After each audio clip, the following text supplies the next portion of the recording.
Les enfants ont pris du poids pendant la crise sanitaire. C'est une étude de Santé publique France qui le révèle. Sur 50 000 enfants âgés de 4 ans et demi en moyenne et suivis depuis 2018 dans le Val-de-Marne, le constat est sans appel.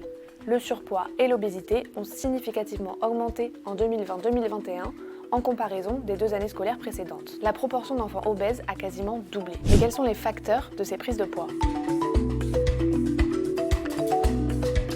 Alors, en premier facteur, je mettrai la diminution de l'activité physique et la sédentarité.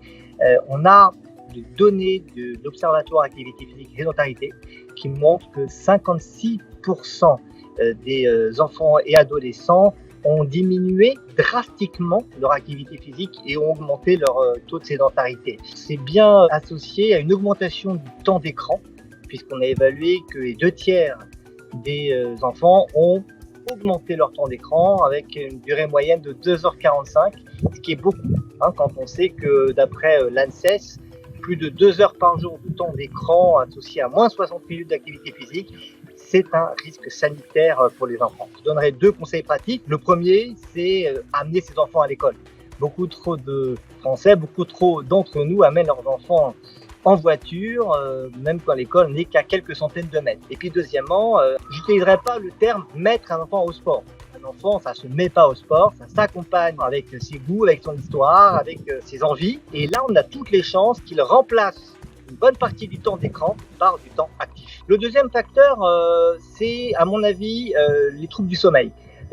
On a remarqué qu'à peu près 22% des enfants ont eu une altération de leur sommeil pendant le confinement. On sait aujourd'hui qu'un sommeil de mauvaise qualité est associé à une augmentation du grignotage et une augmentation des envies sucrées et grasses. Il y a des consignes assez simples.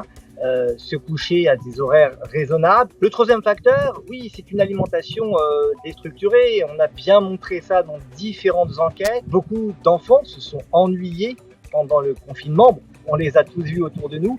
Or, on sait que l'ennui va favoriser l'augmentation d'envie de manger et l'augmentation du grignotage.